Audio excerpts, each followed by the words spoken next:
D'accord, donc bien, bonsoir à tout le monde. J'espère que vous allez bien. Pour ceux qui ne me connaissent pas, je suis Oku Yao Rodrigue et j'aurai à ma charge en fait le webinaire d'aujourd'hui. Au cours du webinaire, vous aurez l'occasion de, comment dire ça, d'avoir la participation de certaines autres. Vous m'entendez pas? Attendez. Est-ce que vous m'entendez pas? Si. Bah d'accord, ça marche. Ok. Donc, on va commencer sans plus tarder. Et j'espère D'accord. que vous avez préparé des choses pour prendre note parce que ce que nous allons faire là, c'est très très important. J'ai décidé de le faire dans le but d'aider certains de mes amis, certains que je connais en fait qui, je pense, sont dans le besoin. Et je pense que ce webinaire-là vient à point nommé parce que il y a beaucoup de choses, il y a beaucoup de choses dont je vais parler ici qui, pour ma part, on ne voit pas ça en fait. Très franchement, là-bas, en Côte d'Ivoire, même pour la plupart en Afrique, en fait, c'est très important. Les gens n'insistent pas là-dessus, les gens n'en parlent pas. Et franchement, moi, ça m'a révolté. Et j'ai décidé de vous en parler. Du coup, on aura un peu plus d'1h30 d'échange sur des points qui concernent notre domaine, le domaine de la construction. Donc, je vous invite à quand même prendre note, à prendre une feuille, un stylo pour ne rien manquer en fait, pour quand même pouvoir avoir des choses qui vont vous aider à mieux amorcer votre carrière, à mieux comprendre le domaine que nous faisons. Donc, je partage mon écran et on va commencer.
Ton micro est coupé, monsieur Oku.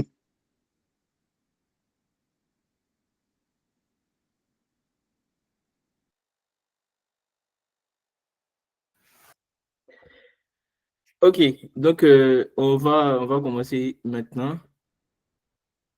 Et je pense que, est-ce que vous voyez bien mon écran?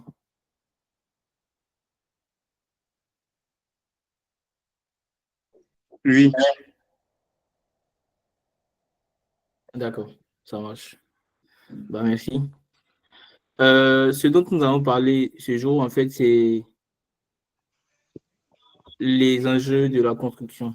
Quand je parle d'enjeux de la construction, c'est les nouvelles occurrences, les choses qu'on doit prendre en compte dans la construction actuellement et qui vont impacter de manière considérable, en fait, la construction dès maintenant jusqu'aux années à venir.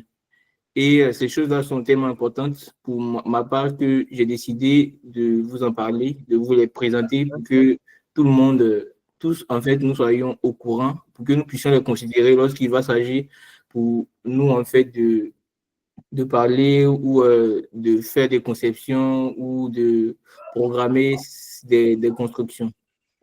Voilà. Donc, tout le monde, tous ceux qui ont leur micro activé, de le désactiver, c'est très important pour que tout le monde puisse suivre et comprendre de quoi il s'agit.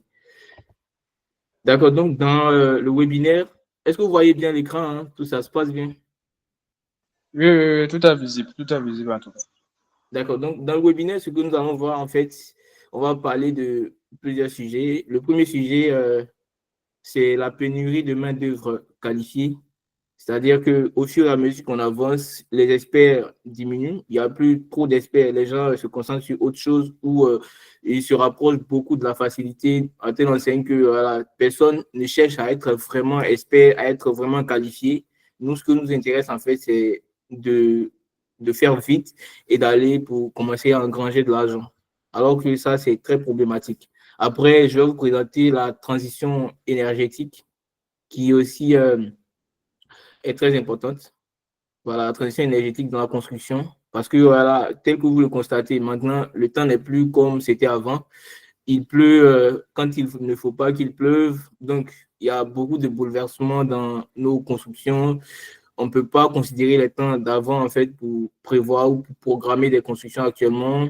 Il y a tellement, tellement de choses à prendre en compte. Et il y a aussi l'impact, en fait, que euh, représente le domaine de la construction pour, comment dire ça, pour dans cette transition-là. Il y a aussi l'augmentation des coûts de matériaux. Bon, je ne vais pas trop m'attarder là-dessus hein, parce que là, c'est évident, tout le monde le sait. Je vais vous présenter aussi les différentes innovations qui ont lieu en fait dans le domaine de la construction. Voilà, ces innovations-là, vous allez les avoir.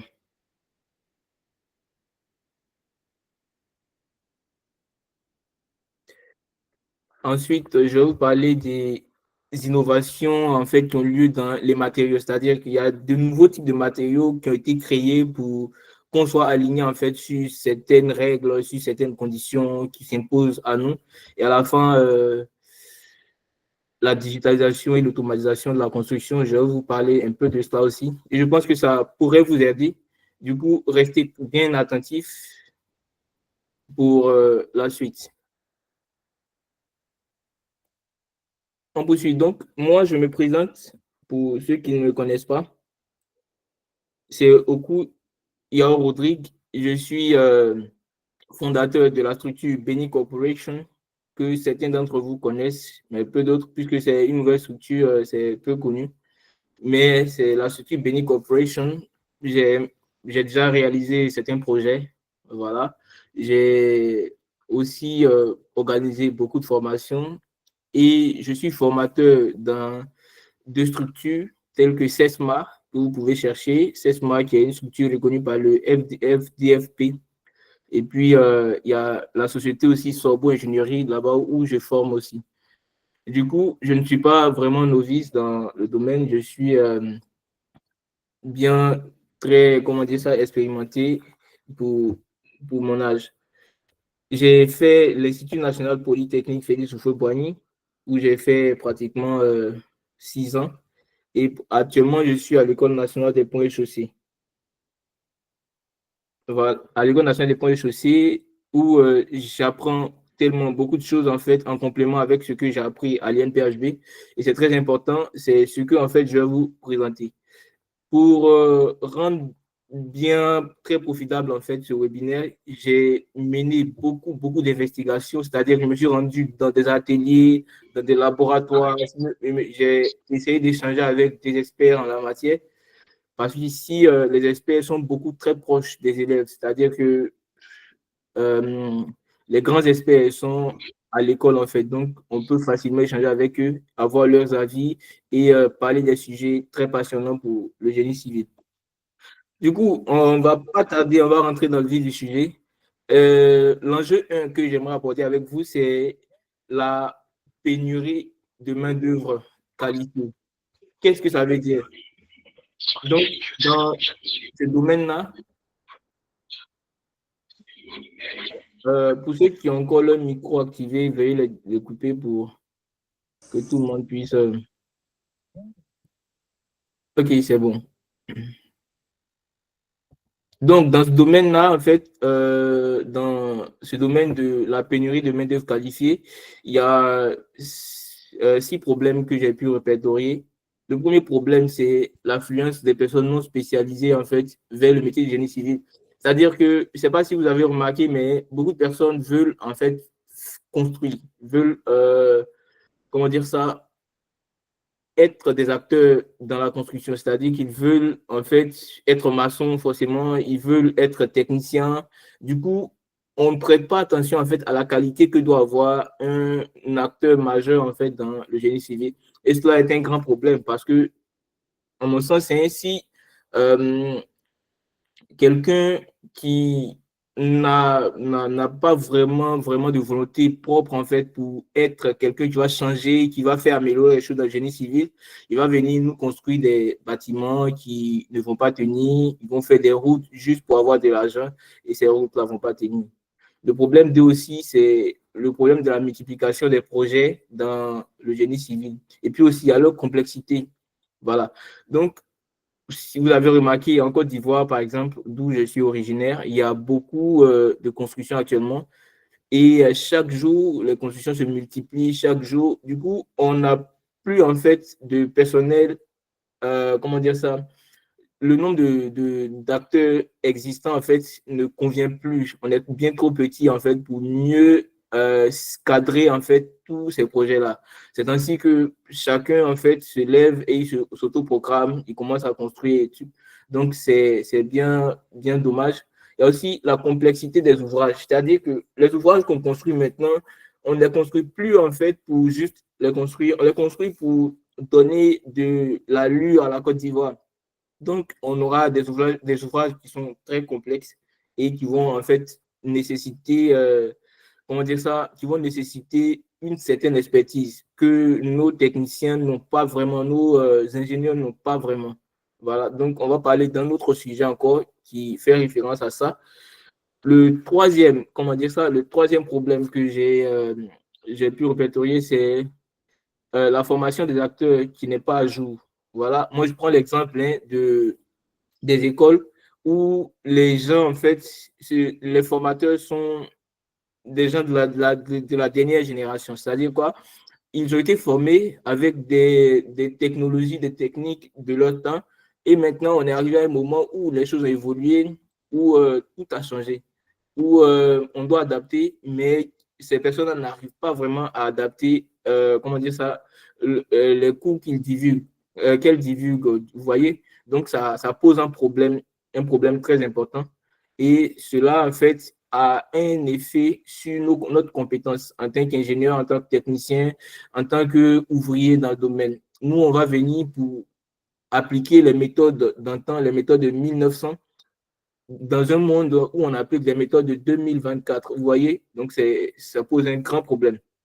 Il y a le manque de formation aussi des formateurs, c'est-à-dire que quand des acteurs, hein, quand les acteurs, c'est-à-dire quand le gars il finit de faire l'école, il vient, il commence à travailler. Lui, en fait, il veut travailler simplement pour travailler. Donc, il travaille. Il ne cherche plus à adapter ses compétences. Du coup, au fur et à mesure que le temps passe, lui, il devient obsolète. Il devient dépassé. Ses compétences ne sont plus à jour. Donc, ça pose un grand problème. Il y a le cinquième problème, c'est la désorganisation en fait, des acteurs et le manque de vision. Voilà, on le sait très bien, nos acteurs sont désengagés. Si ce n'est pas palable entre ingénieurs et techniciens, comment dire ça? Voilà, si ce n'est pas palable entre ingénieurs et puis techniciens, c'est palable entre ingénieurs de telle école et de telle école. On n'est pas organisé, donc ça fait qu'on n'est pas efficace. Voilà, quand une corporation n'est pas organisée, il n'y a pas d'efficacité.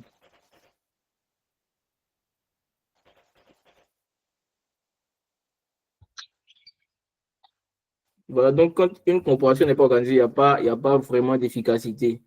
Et ça, c'est bien dommage. Il y a aussi la faiblesse des réglementations. Il y a des règles que nos gouvernants, euh, il y a des règles que nos gouvernants ont fixées qui ne sont pas respectées et ils n'arrivent pas vraiment à suivre ces règles-là. Et c'est vraiment compliqué. Pour cela, en fait, le résultat que tous ces problèmes que je viens d'énumérer la posent, c'est l'envahissement en fait de nos chantiers par des professionnels extérieurs. C'est-à-dire que on n'a pas la main-d'œuvre qualifiée, on n'est pas à jour et les projets deviennent bien plus complexes et nombreux. Il y a nos acteurs qui ne sont pas formés, on est désorganisé entre nous. Donc, ça fait que quand on veut construire un ouvrage qui est complexe ou un ouvrage qui est de grande envergure, ils vont faire appel forcément à de la main-d'œuvre extérieure. Donc, on doit y remédier. C'était pour l'enjeu 1, la pénurie de main-d'œuvre. J'espère bien que vous avez cerné en fait le fond de ce que j'avais voulu vous présenter par là. Voilà. Le deuxième enjeu que j'aimerais vous parler, dont j'aimerais vous parler du moins, c'est la transition énergétique. Et dans cela, en fait,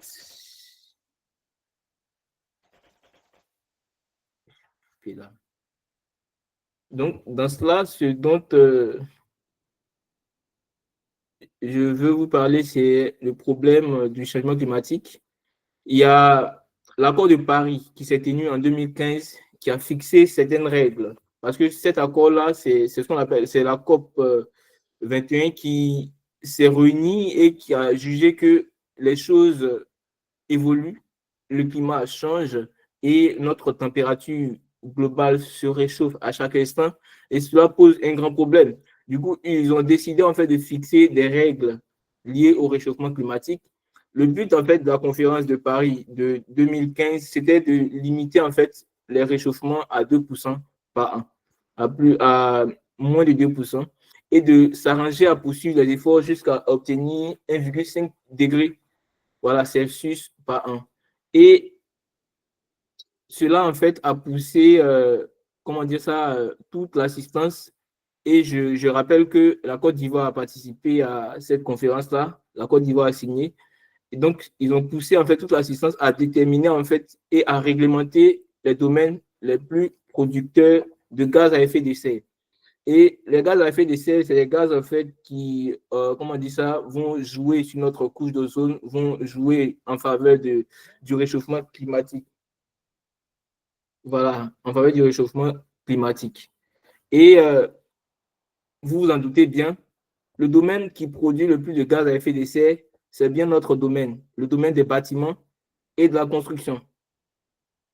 Et je ne sais pas si vous arrivez à bien lire le schéma, mais sur ce côté-là, on voit bâtiment qui produit 24% de gaz à effet de serre, la construction en général qui produit 10% de gaz à effet de serre, alors que les autres domaines, tels que l'industrie qui produit 20% et l'agriculture 14%, les transports 16%, on aurait pu penser même que c'était les transports qui polluaient le plus. Mais c'est notre domaine en fait, qui pollue le plus. Donc, qu'est-ce qu'on peut faire face à cela? Et il y a les émissions en fonction des matériaux qu'on utilise. On remarque aussi que le matériau le plus utilisé, c'est bien le béton. Voilà, le matériau le plus utilisé, c'est bien le béton. Regardez en bas, ici. Le matériau le plus utilisé, c'est le béton. Et le béton produit 52% des gaz à effet de serre. L'acier, lui, produit 19% des gaz à effet de serre. Et la céramique qui produit 20% des gaz à effet de serre. Maintenant, les autres matériaux produisent autour de 9% de gaz à effet de serre. Donc, vous voyez, le béton, c'est le matériau le plus utilisé et c'est lui, en fait, qui va produire le plus de gaz à effet de serre. Comment est-ce qu'on peut lutter contre ça? Ça, c'est une question que je me suis posée et je vais essayer de vous donner quelques pistes de solutions là-dessus. En fait, le béton est constitué de mélange de granulats, de ciment et, d'eau. Quand on parle de granulats, on fait allusion au sable et au gravier. Le ciment, dans sa fabrication, va nécessiter, une technique qu'on appelle la clinkerisation. La clinkerisation, ça consiste à faire cuire de l'argile et du clinker, à produire le clinker. Et cette opération-là, ça fait cuire, ça se produit à plus de 1400 degrés Celsius. Donc, vous voyez que ça va nécessiter une grande énergie et ça nécessite aussi du charbon. Donc, le charbon aussi, qui est une énergie qui produit beaucoup de gaz à effet de serre, ce qui fait que dans les ciments ordinaires que nous utilisons, il y a beaucoup en fait de pollution qui sont engendrées. Voilà, donc les gens ont réfléchi, ils ont pensé à plusieurs autres ciments qu'on pourra vous présenter. Maintenant, le problème 2, c'est la notion du matériau bas carbone. C'est-à-dire que face à tout ce que je viens de présenter là, on a notre béton qui pollue, qui pollue énormément. On a aussi les autres matériaux qui aussi polluent. Qu'est-ce qu'on peut faire face à ça? Les gens ont réfléchi, ils ont décidé comment dire ça, de créer un matériau qu'ils vont nommer bas carbone. Ben, je vous rassure, le thème bas carbone, ce n'est pas un thème qui est vraiment, vraiment bien réglementé à ce moment-là, parce que c'est maintenant que les gens commencent à y réfléchir, à voir en fait de quoi il s'agit. C'est quoi en fait le matériau bas carbone? On dit que c'est un matériau qui émet peu de CO2, entendez par là gaz à effet de serre ou le dioxyde de carbone durant le cycle de vie. Et quand on parle de cycle de vie, on va parler de la production, du transport, de l'utilisation et de la fin de vie. Pour un bâtiment, la production, ça va partir déjà à partir de la fabrication des différents matériaux jusqu'au jour où on va démolir le bâtiment. C'est ça, en fait, le cycle de vie d'un bâtiment. Et ce matériau bas carbone, le thème bas carbone, là, c'est important, en fait, pour lutter contre les changements climatiques. Parce que ça va consister à utiliser des matériaux qui n'émettent pas, en fait, ou qui émettent très peu de CO2. Du coup, vont pas engendrer d'énormes en fait, changements ou réchauffement du climat. Pourquoi est-ce que les gens ont réfléchi à ce matériau-là? Ils ont réfléchi à ça en fait parce qu'ils avaient pour ambition de réduire l'empreinte carbone dans le secteur de la construction. Voilà, empreinte carbone en fait, c'est le taux de carbone qui est produit par, comment dire ça, le domaine de la construction. C'est-à-dire, c'est la part, en fait, du carbone produit dans le domaine de la construction sur la part totale, en fait, du carbone produit dans tous les autres domaines. Donc, les gens, ils avaient pour ambition de réduire cette empreinte carbone-là. Du coup, ils ont décidé de créer le matériau bas carbone. Il y a aussi la contribution aux objectifs de neutralité carbone. La neutralité carbone, c'est un thème très important qui désigne en fait le fait qu'un produit n'émette aucun CO2. C'est-à-dire que une entreprise comme ça peut créer un produit qui n'émet pas de CO2 dans toute sa durée de vie. C'est ça la neutralité carbone. Et actuellement, en Europe, c'est l'objectif en fait que les entreprises cherchent à atteindre, la neutralité carbone. C'est-à-dire qu'ils veulent créer des produits, mais que ce soit dans la construction ou dans l'alimentaire, quel que soit le domaine, ils veulent créer des produits qui n'émettent pas de CO2. Et c'est très important. Il y a aussi la vision en fait, de réduire les impacts environnementaux. C'est-à-dire qu'on veut construire sans avoir d'impact sur l'environnement. C'est tout ça en fait qui a poussé à réfléchir à un matériau de type bas carbone. Maintenant, il y a le respect des réglementations et des certifications environnementales. Je vous ai parlé de la COP 21 qui s'est tenue en 2015 et il y a beaucoup de réglementations qui sont sorties et les entreprises veulent les respecter, les particuliers aussi ils veulent les respecter. Du coup, ils ont réfléchi aux matériaux bas carbone. Donc ça, c'était le problème de l'enjeu 2, qui est la transition énergétique dans la construction. On va poursuivre vers un autre type de matériau bas carbone qu'on appelle le béton bas carbone. Alors, le béton bas carbone, c'est quoi en fait? Vous entendez béton bas carbone et je vais vous expliquer ce que c'est que le thème bas carbone, ce que le thème bas carbone veut dire. Donc, dans le béton bas carbone, il y aura 4 choses que je vais vous présenter. Il y a la réduction ou pas de clinker, c'est-à-dire qu'il n'y a pas de clinker. Je vous ai dit que le clinker, c'est le mélange de l'argile et du calcaire qui est fait cuire à, comment dire ça, à plus de 1400 degrés Celsius. Et c'est ce mélange-là qui va donner le ciment. Du coup, une fois il n'y a plus de clinker ou qu'il y a trop peu de clinker, vous voyez qu'on ne va plus chauffer à plus de 1400 degrés Celsius et on ne va plus polluer en fait au niveau de la fabrication du ciment. Donc, dans le béton bas carbone, on va utiliser les ciments qui n'ont pas de clinker, qui ont d'autres matériaux qui vont se substituer au clinker. Et pour le point 2, comme vous le voyez ici, ces matériaux qui vont remplacer le clinker là, on aura le laitier.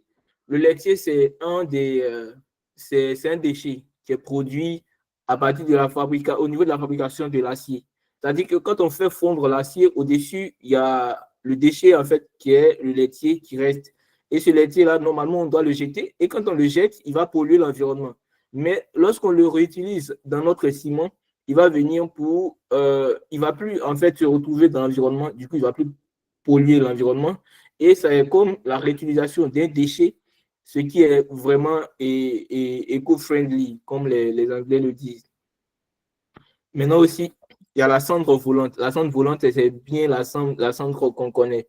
De là, on a plusieurs types de ciments. Il y a le ciment CM3A, CM3B, qui sont très importants et qui peuvent quand même contribuer énormément à la réduction, qui ont très peu de clinker.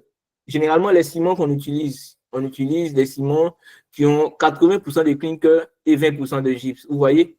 Donc, 80% de clinker, déjà, ça fait énormément de pollution. Alors que dans le ciment au laitier, on n'aura pas de clinker. Dans le ciment avec la cendre volante, on aura très, très peu de clinker.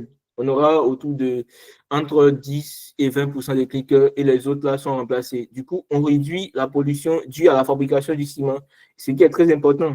Maintenant, il y a la grande optimisation des matériaux, des volumes de matériaux. C'est-à-dire que les gens, en fait, vont chercher à utiliser le matériau béton de manière optimale. C'est à la suite de ça que sont nées les règles de l'Eurocode qui vont chercher à utiliser chaque matériau en fait de manière optimale. C'est-à-dire que utiliser le strict nécessaire de béton pour réaliser tel ou tel ouvrage. Et ça, c'est très important. Et il y a, comment dire ça, la réutilisation en dernière position, la réutilisation des granulats. Donc, les granulats, vous voyez par là, granulats recyclés. C'est-à-dire qu'il y a un bâtiment qui existe, on démolit le bâtiment plutôt que de ramasser les ordures, les déchets qui sont produits par ce bâtiment, cette démolition-là, et d'aller les jeter. Les gens vont les ramasser, venir les rebroyer et fabriquer des granulats, en fait, pour aller construire un autre bâtiment. Vous voyez qu'on ne jette rien. C'est comme si l'élément qu'on avait extrait de la terre à un moment donné, est toujours en circulation de la construction. Et ce qui va nous empêcher, en fait, d'aller détruire encore notre écosystème pour produire. Voilà, donc pour un petit ordre d'idée, on a le clinker qui produit autour de 760 kg de CO2 équivalent par tonne de béton, alors que notre ciment bas carbone va produire autour de 174 kg de CO2 par tonne de béton. Donc, vous voyez que c'est vraiment, on passe de 766 à 174. La pollution est vraiment autour de 5 fois réduite. Donc, vous voyez que c'est très important, en fait, la notion de béton bas carbone. Le troisième enjeu dont j'aimerais vous parler, c'est les innovations dans les domaines de la construction. Et le premier problème que j'ai relevé, c'est-à-dire que ce qui constitue en fait l'enjeu même au sein des innovations dans les méthodes de construction, j'ai pu relever la construction modulaire. C'est quoi la construction modulaire? Tel que vous voyez sur l'image, la construction modulaire, en fait, c'est un type de construction qui va consister à prendre en fait comment dire ça, à préfabriquer, à monter en fait notre bâtiment en atelier et de venir comment dire ça, le réaliser, l'implanter directement sur le site. Déjà, le bâtiment est déjà prêt en atelier, on le soulève, on vient poser ça à l'aide des crues et c'est ce qui va nous aider en fait à aller beaucoup plus vite, à réduire les contraintes environnementales, c'est-à-dire que si y a tel ou tel ouvrage qu'on ne peut pas réaliser pendant qu'il pleut, on a très peu de temps en fait sous la pluie. On passe tout notre temps en atelier, on fabrique, on vient le positionner ou l'implanter directement sur le site. Donc, vous voyez que c'est très important. Il y a ce but en fait d'utilisation des constructions modulaires là. On va avoir en fait dans cette construction, ce type de construction là, des matériaux qu'on appelle des matériaux écologiques. Ils vont utiliser le bois et l'acier pour la confection des modules. Vous voyez qu'on ne peut pas, si on veut utiliser du béton, ça serait bien trop lourd. Donc, on sera amené à utiliser le bois et l'acier. Or, le bois et l'acier, ce sont des matériaux très écologiques en fait. Le bois, il est très écologique. On appelle le bois puits carbone, c'est-à-dire que le bois, il va stocker du carbone jusqu'à sa fin de vie. L'acier aussi, ça ne demande pas vraiment beaucoup, ça ne pollue pas assez. Donc, on va utiliser l'acier de préférence et le bois pour la conception de nos modules. Et puis, la construction modulaire va épargner entre 20 et 30% du budget. C'est-à-dire que si on devait utiliser 1 million pour construire une pièce, on va en utiliser que 300 000 ou 20 000 ou 200 000 pour construire. Donc, on va économiser du moins 300 000 ou 200 000. Donc, vous voyez qu'on économise beaucoup en adoptant la méthode de la construction modulaire. Il y a aussi l'élimination des contraintes météorologiques, comme je vous le disais, des risques de pénurie de main-d'œuvre. Voilà, je vous ai dit qu'on n'a plus de main-d'œuvre qualifiée. Donc, s'il y a un moyen, en fait, de s'en passer, je pense que ça serait très important, ça serait vraiment bénéfique pour tout le monde. Voilà, maintenant, le deuxième problème, ça serait les impressions 3D. C'est très important. Là, j'ai pris tout mon temps là-dessus parce que c'est un domaine, on vous en a parlé souvent. Il y a beaucoup aussi qui n'en ont jamais entendu parler, mais c'est très important, on ne peut pas s'en passer. On doit, coûte que coûte, introduire ça dans notre manière de construire parce que ça nous permet d'aller beaucoup très vite. Donc, l'impression 3D, qui va consister en l'utilisation en fait d'une imprimante 3D attachée à un bras qui construit le projet sur place. C'est-à-dire que le robot que vous voyez ici, il va construire notre bâtiment qu'on voit ici sur place. Et je vous rassure, ça le fait très, très, très rapidement. Parce qu'on n'attend pas que tout sèche d'abord avant de construire au-dessus. Au fur et à mesure que le robot tourne, le béton prend en même temps et ça se fait très rapidement. J'ai des images, des vidéos que je vais vous montrer. Et j'ai été même à l'atelier pour filmer les choses en direct. Je vais vous montrer aussi. Il y a l'utilisation d'imprimantes dans une usine qui crée des composantes d'un projet de construction. On peut avoir aussi, comme je vous le disais, ces imprimantes-là en usine, ils vont créer des composantes et on va les monter pour venir l'implanter directement sur le site. Ça joue aussi un rôle dans la construction modulaire. Et ces avantages, on va construire sans déchets, c'est-à-dire que tous les éléments qu'on va rentrer dans l'imprimante vont sortir sous forme de bâtiment. Donc, on n'aura pas de déchets. Il y aura aussi la réduction en fait, de la consommation d'énergie dans la construction. Au lieu d'utiliser des grandes grues, de faire des choses, on ne va plus utiliser ça et on va réduire les énergies. Les voitures qui vont vraiment se promener sur le site, tout ça va être réduit et on va économiser en termes d'énergie. Maintenant, il y a la prise en charge des conceptions inhabituelles. C'est-à-dire qu'on a un ouvrage, vous voyez, un ouvrage comme ça. Ça, si ça doit être construit à la main, ça serait très compliqué parce que, vous voyez, les murs ne sont pas droits. Les murs sont inclinés. Et là, ça demande beaucoup d'expertise. Alors que l'imprimante, lorsqu'on a la conception déjà dessus l'ordinateur et qu'on lui dit fais ça, l'imprimante fait sortir tel qu'on a programmé. Donc, on a aussi la minimisation d'erreurs humaines et l'amélioration de la sécurité. Donc, vous remarquez très bien qu'il n'y a pas de, comment dire ça, l'imprimante va faire son travail sans avoir besoin d'être humain, de personnes pour venir soulever telle ou telle chose. Donc, il n'y aura plus de risques. Les gens vont plus se blesser sur les chantiers. Maintenant, les erreurs, comme c'est déjà conçu ici ordinateur, les petites erreurs qu'on peut faire, les poutres qui ne vont pas pouvoir tenir, tout ça là, ça a été déjà pris en compte. Donc, il n'y a plus d'erreurs. Maintenant, il faut, comme je vous le disais, c'est un nouveau marché. C'est un nouveau marché qui est très attractif. Donc, qui n'est pas encore arrivé chez nous, en fait, mais qui va arriver très bientôt. Du coup, c'était pour attirer votre attention là-dessus. On poursuit toujours avec l'impression 3D. En quelques heures, la machine araignée monte le mur de béton. Là, c'est une vidéo que je vous projette, en fait, pour voir comment ça se passe, comment l'impression 3D des bâtiments se passe. Donc, suivez bien et puis prenez note. Ce chantier, pas de maçons, que des ingénieurs qui ont imaginé et construit ce prototype. C'est une machine en fait qui s'apparente à une imprimante 3D qui a pour vocation à imprimer des bâtiments. Donc la machine est un bras articulé évidemment, avec un tuyau à béton. Donc le béton circule dedans. Dans les alvéoles du mur, un isolant naturel sera à terme incorporé. La maison du futur, pilotée par ordinateur, est peut-être en train de se construire dans notre région. Fini les parpaings et la méthode traditionnelle avec l'invention de cette start-up valenciennoise. C'est complètement aussi fiable qu'une maison en béton traditionnelle. Clairement, là, on va en fait se situer sur de nouvelles formes, de nouvelles manières de construire. L'objectif est de monter une maison en 24 heures, une solution miracle selon les créateurs du concept, des nordistes qui visent à long terme l'exportation de ce savoir-faire local. Notre but, c'est de résoudre le mal logement mondial, donc ça veut dire imprimer une maison par jour avec chaque machine. C'est aujourd'hui possible. Comme vous le voyez, ce mur a été imprimé depuis 2-3 heures maintenant, donc on va aller sur 7 heures d'impression pour un mur. Comme il y en a 4, ça fait 24 heures grosso modo d'impression si on avait tout fait le même jour. Donc le sujet pour nous, c'est d'apporter une solution d'automatisation qui va résoudre des problèmes dans des pays en voie de développement notamment.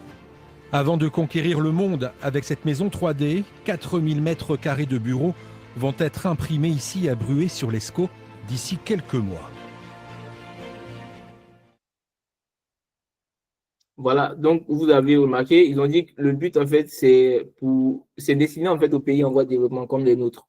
Donc à un moment donné, on va, qu'on le veuille ou non, s'intéresser à ce genre de technique de construction, d'impression 3D. Donc vous voyez que la machine tourne, ça extrude le béton et le béton sort. En même temps, c'est comme des filaments qui se superposent et qui créent notre mur. Et c'est très bien, très résistant. Il y a des recherches qui ont été faites là-dessus. Voilà, Ce que donc je vous là, montre aujourd'hui, c'est l'atelier d'impression 3D. là, je me suis rendu dans notre atelier au laboratoire Navier pour essayer de filmer en fait le robot en direct pour que vous puissiez voir en fait. Je vais essayer de vous montrer quelques prototypes qui ont été fabriqués par impression 3D. Donc, suivez.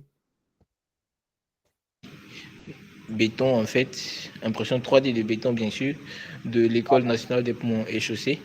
Et je vais vous montrer quelques prototypes d'abord avant de vous présenter la machine d'impression 3D.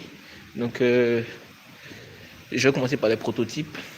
Là, du coup, on a ce prototype-là. Vous voyez, il y a des fibres de carbone noires à l'intérieur. Ces fibres-là, qui, comment dire ça, c'est un prototype sur quoi, en fait, les chercheurs travaillent déjà pour essayer de voir est-ce qu'il n'y a pas un moyen, en fait, de fibrer d'une certaine manière le béton imprimé, pour, étant donné que la fibre de carbone elle est flexible, du coup voir comment est-ce qu'on peut utiliser la fibre de carbone à l'intérieur de l'imprimante, comme on ne peut pas mettre de barre d'armature classique qu'on connaît là. Voilà quoi, donc c'est un peu ce prototype là. Et là du coup vous avez une colonne, voilà, qui a été fabriquée en fait par impression 3D. Vous voyez les différentes lamelles de béton en fait qui sont là. Donc c'est par couche successive que ça a été fait.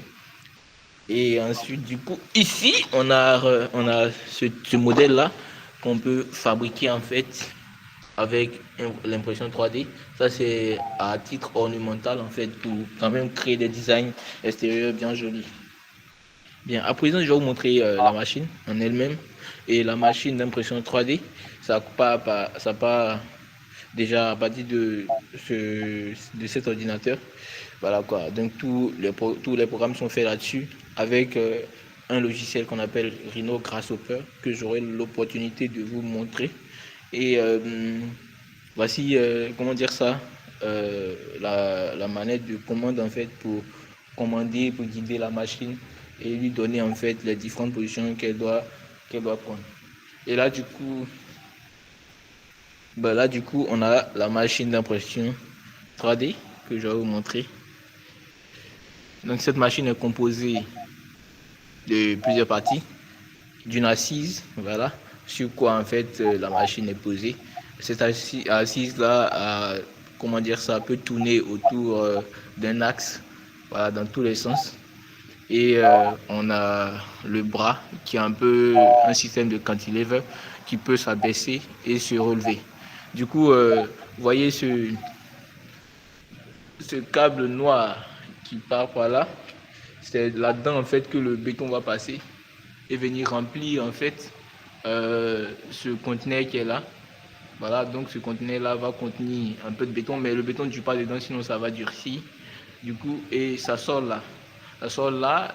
Là, au niveau de ce trou-là, il y a des bus qu'on met en fait pour réguler le débit de béton qui sort.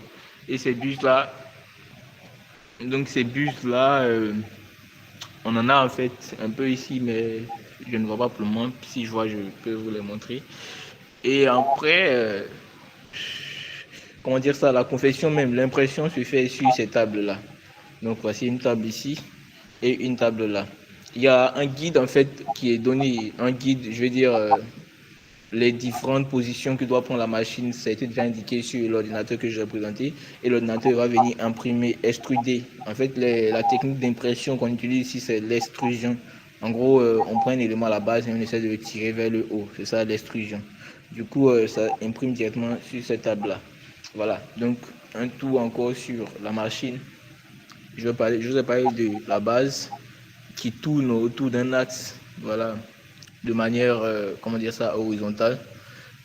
Bon, enfin, qui tourne autour d'un axe vertical, de manière horizontale, en fait, sur un plan. Et on a ce bras-là qui est à cantilever, en fait, un peu comme tous les robots. C'est un robot, en fait. Et en fait, le béton va passer par ce câble noir-là, sous pression, et venir, en fait, se stocker dans ce conteneur-là qui va libérer à travers cette buse. Voilà. C'est un peu, grosso modo, l'atelier d'impression 3D de l'école. Voilà quoi, donc tout est là. Tout est là. Voilà, je vous parlais des buses. Voici les buses ici. Et là, ça, c'est les têtes que je vous ai montrées là. Donc, il y a différents types de têtes. Hein. Il y a cette tête-là, en fait, qui est beaucoup plus large, en fait, qui elle, du moins, va permettre de faire sortir une grande quantité de béton. En même temps, enfin, le débit va augmenter. Et voici les buses. Ces buses-là, on met sur la tête. On met sur la tête à ce niveau-là, comme ça. Et vous voyez, quand le béton va sortir, c'est régulier, en fait. Donc, on connaît précisément la quantité de béton qui sort. Et qu'est-ce que je ne vous ai pas encore montré? Bah là, c'est l'aspirateur d'air. Voilà. Maintenant, il faut dire que le béton qu'on utilise, c'est un béton qui contient des granulats fins, en fait, et qui permet, en fait, de pouvoir passer à travers la buse. Parce que ici, la buse n'est pas très grande. Du coup, si on met les gros grains, ça risque de boucher la buse, en fait. Donc, on prend des granulats fins et on extrude tout simplement. Avec l'impression 3D, on peut fabriquer des éléments structuraux tels que les poteaux. Voilà. Donc, les études sont en train d'être menées sur les poutres, mais on ne sait pas encore. Mais il y a une autre manière de faire, c'est d'ajouter en fait des fibres de fer, telles que le béton fibré à haute performance dont je vous ai parlé, pour augmenter en fait la résistance du béton imprimé. Voilà, donc il y a beaucoup d'études qui sont en train de faire là-dessus. Mais néanmoins, je voulais en fait vous montrer de quoi il s'agissait réellement. Parce que beaucoup en ont entendu parler, mais peu savent concrètement de quoi il s'agit. Voilà, donc c'est un peu ça. C'est tout l'atelier. Merci beaucoup. Voilà, donc là, c'était l'atelier, comment dire ça, le laboratoire en fait d'impression 3D. Là-bas, vous en doutez, on ne fait pas de grandes structures là, mais il y a un autre atelier que je vais vous montrer où c'est possible de faire de grandes structures. Voilà, donc on va avancer. Ici, en fait, voici une boucle qui a été créée en fait dans l'autre atelier dont je vous parlais là. Vous voyez que c'est le laboratoire de la voûte. Vous voyez que la voûte, elle est bien fine en fait, mais regardez bien la portée qui vaut beaucoup de 2 mètres. Et essaie de comparer avec son épaisseur, qui tourne autour de 4 cm. Donc, vous voyez que ça permet en fait de faire de grands ouvrages avec des matériaux vraiment, vraiment bien optimisés. Voilà, donc là, c'est une colonne de plus de 3 mètres qui a été fabriquée en fait. Vous voyez un peu la forme, c'est extraordinaire. Donc là, c'est quelques produits. J'ai une grande colonne, c'est plus grand que moi. Ça atteint les 3 mètres. Ça fait partie des essais en fait qui sont en cours.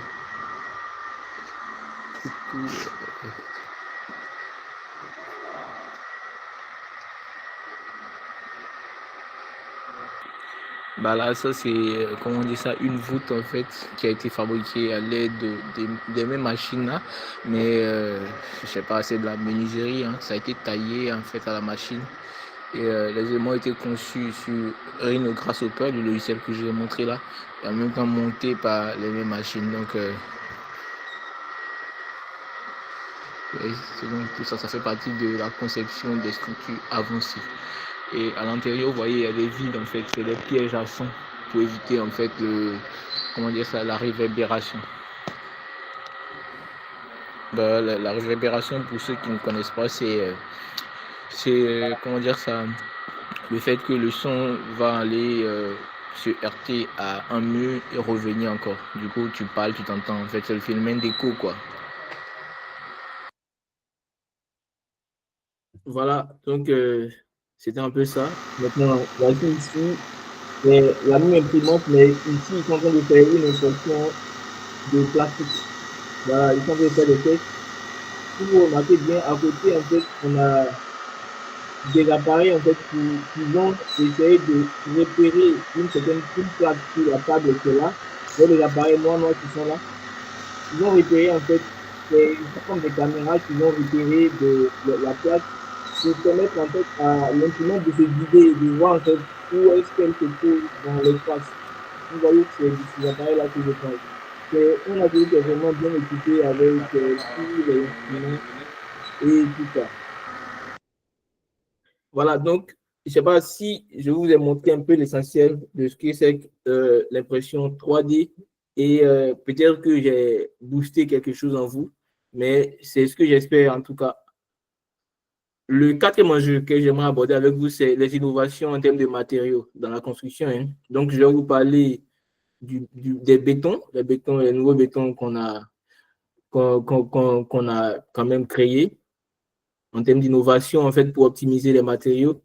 Il y a le béton BFUP, il y a le béton BAP dont je vais vous parler. Et puis, je vais vous parler aussi de l'optimisation des matériaux. Et vous aurez en fait l'occasion d'apprendre ce que c'est que la dalle. Waouh, ça c'est une erreur. C'est plutôt la dalle BB et la dalle cellulaire, les mixités bois-béton, les mixités acier-béton. Ça, c'est des techniques en fait pour optimiser le matériau. C'est-à-dire qu'on va utiliser le matériau là où il faut en fait. C'est-à-dire qu'un béton qui n'agit pas en compression, on annule tout le béton qui est en compression, on remplace par l'acier qui peut agir un béton qui n'agit pas en traction, excusez-moi. On annule la partie du béton qui est en traction et on va remplacer par l'acier qui réagit très bien à la traction. Donc, ça, c'est une manière, en fait, d'optimiser. Ce qui va créer, en fait, une mixité de matériaux. Vous ne verrez pas une poutre toute en béton, mais vous verrez une poutre avec une partie en béton et une partie en acier. Vous verrez une poutre avec une partie en bois et une partie en béton. Un peu ça, en fait. Et ainsi de suite. Il y a beaucoup de choses à voir dans ce domaine-là. Et comme je vous ai parlé là, le premier béton dont je vais vous parler, c'est le béton fibré à ultra haute performance qu'on appelle le BFUP. Et c'est quoi ce béton-là? En fait, c'est un béton qui est constitué de matériaux de matrice cimentaire, maintenant qui est renforcé par des fibres. Les fibres-là, ça peut être des fibres de carbone, des fibres organiques ou bien des fibres d'acier. Tout passe en fait. Et qui offre une résistance à la compression comprise entre 150 et 250 mégapascales, ce qui pour les bétons ordinaires représentent un peu moins de 50 mégapascales. C'est-à-dire que les bétons que nous utilisons habituellement là, ont une résistance à la compression qui est inférieure à 50 mégapascales. Donc, vous voyez, en mettant seulement des fibres dans le béton, on augmente sa résistance et on utilise très peu de... Une fois que la résistance à la compression est augmentée, il va de soi que la section du béton va être diminuée et on aura une petite section d'ouvrage là où on aurait pu avoir une très grande section d'ouvrage. Vous voyez, de 150 mégapascales à 250 mégapascales au lieu de 50 mégapascales et moins. Donc, vous voyez qu'il y a beaucoup d'avantages avec le BFUP. La structure qui est à côté ici, c'est une structure qui est faite en béton. Vous voyez un peu la forme, en fait, du dessus. C'est des éléments, en fait, qu'on ne peut pas ferrailler, alors qu'on a besoin d'une résistance. Si on le fait en béton, en béton simple, ça va se casser. Mais si on veut mettre des aciers aussi, ça va nous emmener à avoir, en fait, des grands éléments, alors que nous, on veut avoir des éléments fins en haut ici. Donc, on est obligé, en fait, d'aller vers le béton fibré à ultra haute performance. Voilà. Maintenant, c'est quoi ces avantages? Donc, la présence des fibres mécaniques ou organiques qui vont venir pour arranger, pour augmenter sa résistance. Maintenant, ce béton-là convient en fait pour les éléments qui sont fins et puis élancés. C'est-à-dire que quand on veut faire un élément qui est fin ou bien un élément élancé, on n'a pas de choix en fait que de prendre le béton fibré à ultra haute performance. Parce que si on met en fait, on prend le béton ordinaire, on est obligé de mettre de l'acier, ce qu'on va appeler le béton armé, mais l'incorporation en fait de l'acier va induire un certain enrobage. C'est toujours imposé en fait, l'enrobage est toujours imposé avec la section d'acier qu'on utilise. Donc, vous voyez que le béton va grandir considérablement. Donc, on ne peut pas en fait faire des éléments très fins en utilisant le béton armé, mais on peut faire des éléments très fins en utilisant le béton fibré ultra haute performance, le BFUP. Maintenant, la prise en charge des conceptions inhabituelles. Donc, vous voyez ici, là on ne peut pas faire ça avec du béton armé. C'est très complexe. Vous voyez la structure, il y a des ouvertures partout avec des formes irrégulières. Donc, vous voyez qu'on ne peut pas faire ça avec du béton armé. On est obligé, en fait. Maintenant, qui va maximiser, en fait, sur les portées atteintes. Donc, vous voyez ici, une fois que l'élément devient bien résistant du moins, avec une résistance à la compression de plus de 150 mégapascales, et une fois que l'élément, en fait, devient fin, c'est-à-dire qu'il ne pèse plus trop, il peut aller loin. C'est un peu le principe, en fait. C'est de diminuer la quantité de matériaux, en fait, dans l'élément, en fait, pour que l'élément puisse aller loin. Voilà. C'est ainsi que quand on a les ponts qui sont simples, à des portées inférieures à 20 mètres, par exemple, on utilise le béton normal. Mais quand on va dépasser 20 mètres, pourtant, vers les 50 mètres, le type de béton va augmenter.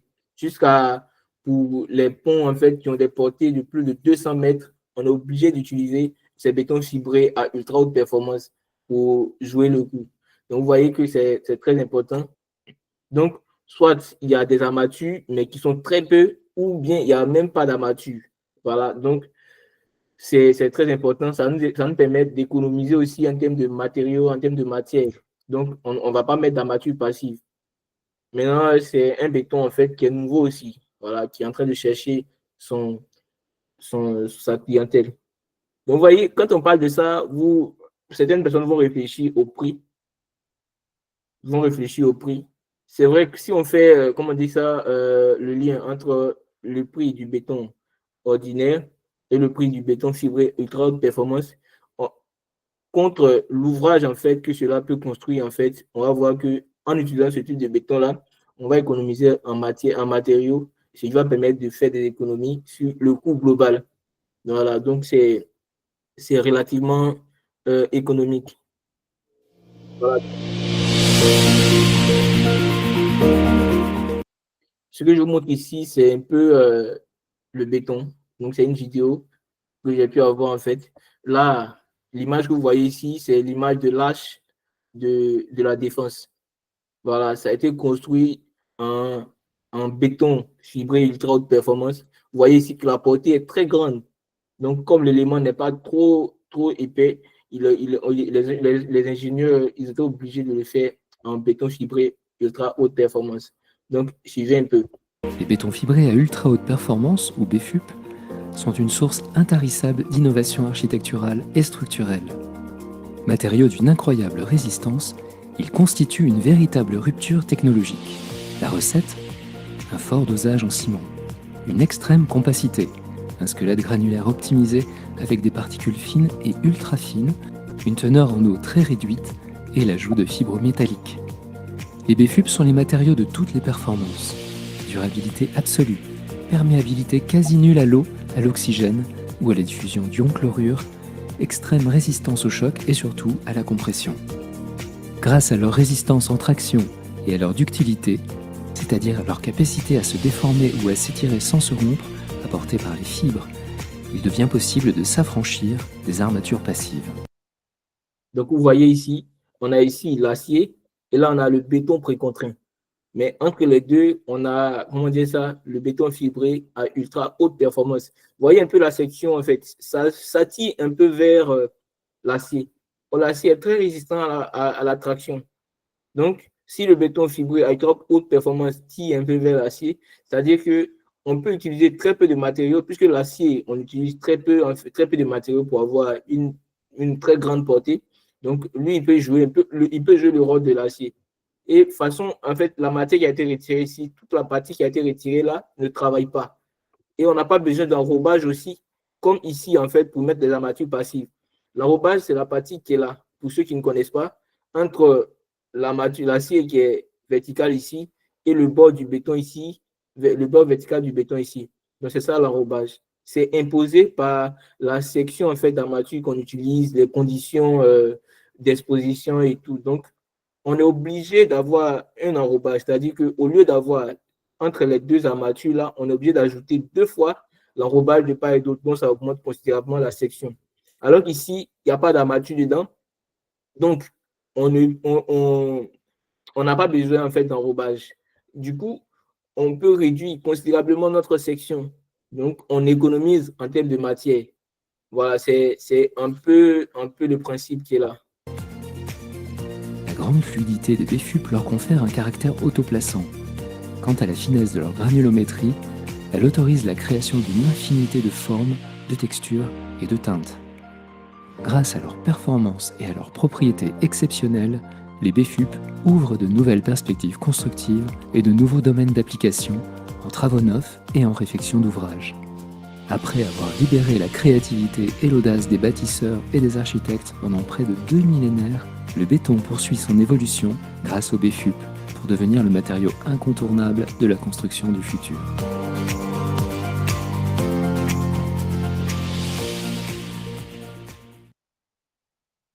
Voilà, donc là, c'était un peu le BFUP. Maintenant, si vous avez bien écouté, il a parlé d'un béton autoplaçant. Le BFUP est aussi autoplaçant, mais il y a un béton même en lui qu'on appelle le béton autoplaçant, qu'on abrège BAP.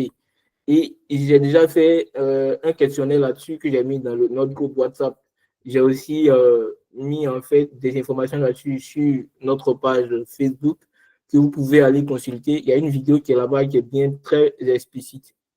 Et le béton autoplaçant, qui est nommé aussi béton auto-nivelant, c'est-à-dire que lorsqu'on le verse, il prend automatiquement la position, sa surface devient automatiquement horizontale. Ça fonctionne un peu comme du liquide. Ce n'est pas parce qu'il y a beaucoup d'eau dedans, mais c'est parce qu'il y a un certain élément qu'on a ajouté, qu'on va appeler adjuvant super plastifiant, qui n'est pas de l'eau. Mais lorsqu'on ajoute, en fait, ça transforme automatiquement le béton en quelque chose de très fluide. Voilà. Donc, c'est un béton autocompactant, c'est-à-dire lui-même, il se compacte, il n'a pas besoin de vibration. C'est un béton qui se différencie des autres par son importante fluidité. Ce n'est pas parce que sa résistance va augmenter ou quoi, mais il est fluide en fait. Donc, ça convient pour les coffrages qui sont difficiles. Regardez bien les deux illustrations qui sont là. Dans la première illustration, on utilise le béton normal. Vous voyez, les armatures sont tellement resserrées que lorsqu'on verse le béton sur un côté, ça reste là-bas.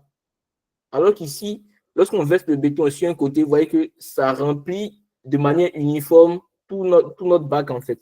Et là, c'est très important. Donc, si vous remarquez un peu la différence entre les deux bétons, ça convient en fait pour des endroits où on ne peut pas mettre la main, où on ne peut pas vibrer facilement, où on n'a pas besoin de vibration. Voilà. Donc, on a l'absence de vibration pour la mise en place, une facilité et la rapidité de la mise en œuvre, c'est-à-dire que comme on n'a pas besoin de vibration, lorsqu'on verse lui-même, il prend sa position horizontale en même temps, du coup, ça va un peu plus vite. Il y a l'amélioration aussi des conditions de travail suite à l'absence de nuisances sonores. Voilà.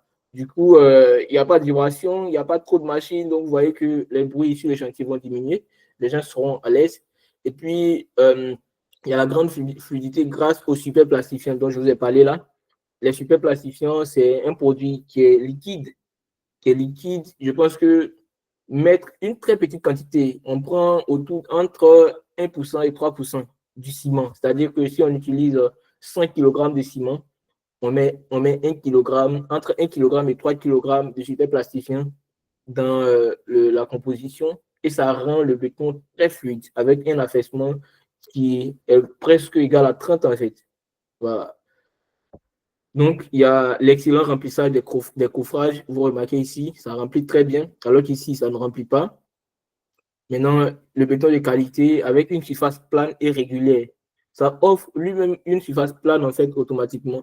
Il y a la possibilité de bétonner des formes complexes. Voilà. Donc, si la forme elle est complexe, vous voyez que lorsqu'on voulait bétonner en fait avec le béton fibré de haute performance, on était obligé d'ajouter des adjuvants super plastifiants pour le rendre fluide, pour pouvoir faire en fait. C'est pour ça que dans la partie qui vient de passer là, ils ont abordé le thème autoplaçant. On évolue. Il y a un autre type de béton qui a été créé depuis il y a un peu longtemps, hein, mais on ne nous en parle pas en fait, pratiquement hein, à l'école et tout. Et souvent, quand on veut nous en parler, c'est vraiment bâclé en fait, alors que c'est très important. C'est le béton précontré. Et je n'ai pas voulu trop parler là-dessus. Je vais vous montrer cette vidéo-là qui va expliquer en fait ce que c'est que le béton précontré. Ça consiste en quoi? Donc, on suit ensemble.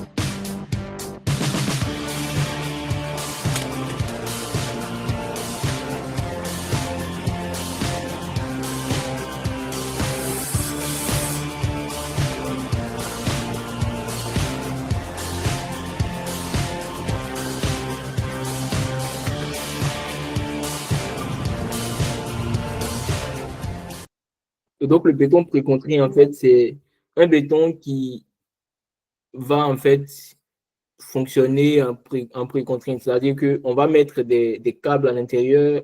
Il y a plusieurs méthodes de précontrainte, mais ce qu'on a montré là, c'est la précontrainte par prétention. C'est-à-dire que le câble, on le met à l'intérieur, on le met en tension. On met les deux câbles en tension, c'est-à-dire qu'on tire les câbles. Et quand les câbles sont en tension, l'effort qui s'exerce dedans, c'est des efforts de traction.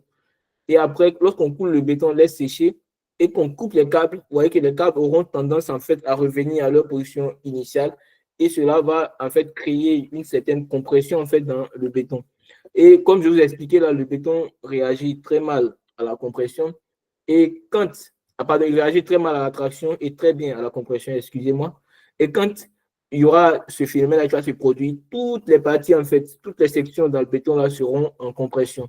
Et c'est vraiment, comment dire, le domaine où le béton se sent le plus à l'aise. Et quand on crée ça, on peut atteindre de très grandes portées, on peut atteindre de très gros ouvrages, en fait, sans utiliser d'énormes matériaux.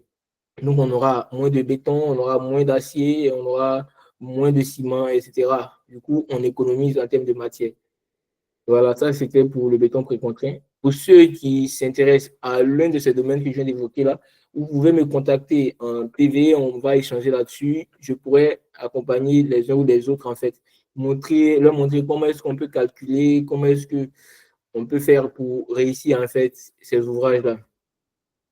Voilà, il y a les matériaux optimisés dont je voulais vous parler. Je vous ai parlé de la notion de dalle BB. BB, ça veut dire bois béton. Donc, vous voyez un peu comment ça fonctionne, la dalle BB. Dans la dalle BB, en fait, on aura une partie en dessous qui sera coulée. C'est une très faible épaisseur de dalle. Voilà, généralement entre 4 cm et 10 cm qui sera coulée.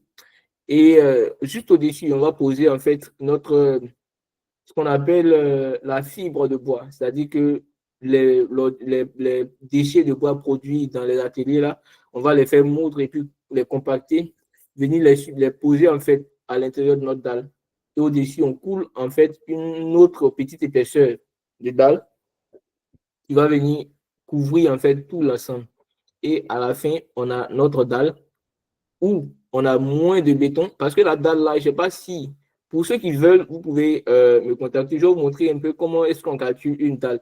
La dalle, en fait, tout ne travaille pas dans la dalle. C'est-à-dire que la dalle, vraiment, c'est l'élément en fait qui gaspille le plus de béton. C'est-à-dire que tout le béton qu'on met dans la dalle là ne réagit pas en fait pour la résistance de la dalle. C'est juste une petite partie. C'est-à-dire que si on prend cette poutrelle là, ce n'est pas toute l'épaisseur qui est là qui va travailler. Il y a une épaisseur qui est au milieu des deux poutres là qui ne va pas travailler. Donc, c'est du gâchis. Du coup, les gens vont trouver en fait un élément, une manière de remplacer en fait la dalle qui est dedans là, qui ne travaille pas, le béton du moins qui est dedans qui ne travaille pas là, par la fibre de bois qui sera à l'intérieur et il ne pèse pas. Voilà, la fibre de bois, c'est un matériau très léger qui ne pèse pas pratiquement. Et au-dessus, on met une épaisseur de dalle en béton. Voilà, donc tout est compensé. On utilise très peu de matériaux et la fibre de bois, c'est un matériau écologique. Du coup, on lutte en fait efficacement contre la production de dalle à effet de serre. Donc, la dalle, la BB, comme je le disais, c'est une combinaison vertueuse, c'est-à-dire une très belle combinaison de béton bas carbone. Voilà, le béton même continue les bas carbone, de fibres de bois provenant des déchets naturels de bois, recyclés et réindustrialisés, et puis d'acier 100% recyclé. Donc, les aciers qui sont dedans là sont aussi recyclés. Du coup, on obtient un matériau qui est presque 100% recyclé. Et c'est très important. On évolue. Donc là, j'étais aussi en usine pour voir en fait comment est-ce qu'on fabrique la dalle BB. Et je vais vous montrer quelques images avec quelques vidéos qui pourraient quand même vous aider. Ce que vous voyez ici, c'est une table en fait sur quoi on va couler la première épaisseur de dalle. La première épaisseur, on va disposer les armatures là et le robot va venir couler la dalle. Tout est fait de manière mécanique. Donc le robot va venir couler la dalle là-dessus. Et une fois c'est fini, on va faire sécher et puis venir poser en fait notre fibre de bois. Donc une fois le robot a fini de couler la dalle ici, donc, vous remarquez que la dalle est là, il y a des armatures qui sautent. Ça, c'est la première dalle qui est là. Et c'est au-dessus de ça, en fait, qu'on va poser la fibre de bois. On évolue. Donc, la fibre de bois dont je vous parlais, c'est ça qui est là. C'est très léger. C'est un peu comme du matelas. C'est le bois, en fait, qu'on a fait moudre et qu'on a compacté, tout simplement. Donc, là, on a la fibre de bois qu'on va disposer sur notre... Comment dire ça? On va disposer directement sur notre dalle qu'on a coulée premièrement, que je vous ai montré là. Et dedans, en fait, on va faire toutes les réserves. Donc, vous voyez ici, je ne sais pas si vous voyez bien, mais il y a des tuyaux qui passent ici, là où les câbles vont passer, parce que ça ne sert à rien de couler une percée après. Donc, on prévoit tous les passages de nos différents câbles, de nos différents réseaux dans la dalle. Et une fois que cela est fini, maintenant, on va aller couler la dalle au-dessus. Au bout de 7 heures, donc, ici, c'est un peu comment en fait le processus est fait. La table est là, le robot coule le béton. C'est la combinaison qu'ils appellent. Voilà, et là aussi.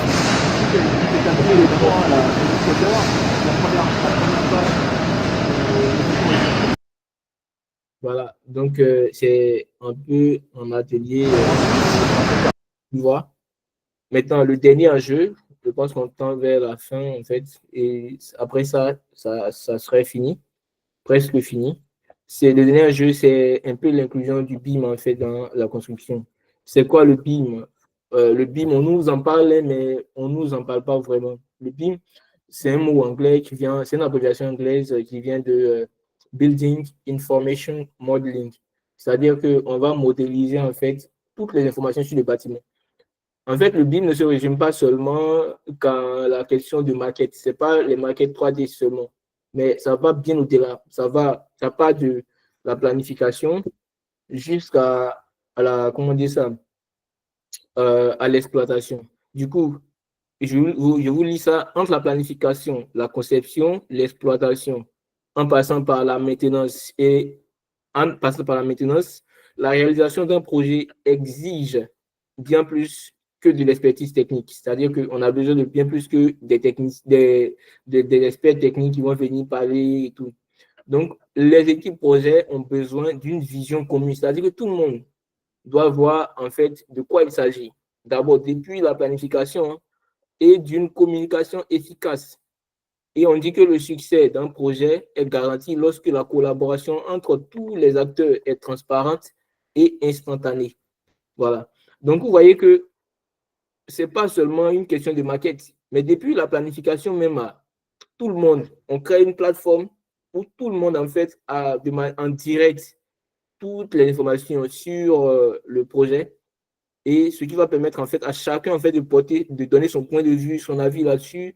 Quand tel ou tel personnage va modifier, en fait, sa partie, ça apparaît directement, tout le monde le voit. Ça permet d'éviter, en fait, des conflits où souvent on est obligé de venir creuser creuser un trou dans une poutre pour faire passer une canalisation et tout. Tout est déjà prévu à l'avance. Et c'est très important. C'est ça un peu le BIM, en fait. Maintenant, la collaboration passe à un niveau supérieur avec le BIM. Le BIM, en fait, va permettre d'économiser du temps en conception et le BIM va favoriser l'innovation et la productivité. C'est-à-dire qu'une fois qu'il n'y a pas de conflit, tout avance très rapidement et c'est bien. Maintenant, ça permet d'économiser du temps parce que souvent, avant, on fait notre projet juste quand on arrive sur les chantiers qu'on veut réaliser, on voit que ça ne passe pas. Et c'est là qu'on va venir se poser des questions. Souvent, on va détruire certaines parties pour reconstruire. Donc, vous voyez que ça fait perdre du temps. Donc, or, avec le BIM, tous ces problèmes sont déjà résolus avant de passer à la construction. Et c'est très important.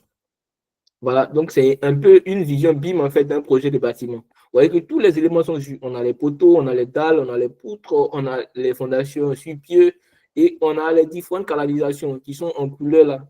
Donc, on a les canalisations qui sont là, qu'on voit déjà. À telle enseigne, on sait où telle ou telle chose va passer et qu'est-ce que, en fait, telle ou telle canalisation va croiser. Ce qui nous permet, en fait, de remédier aux différents problèmes en amont. Voilà. Maintenant, face à tout ce que je viens de vous présenter là, est-ce que quelqu'un a une question? Est-ce que vous avez une question avant que je ne poursuive? Et parce que d'ici 7 minutes, on doit avoir fini. S'il y a une question, vous levez la main et je vous interroge. S'il n'y a pas de question, je pense qu'on évolue.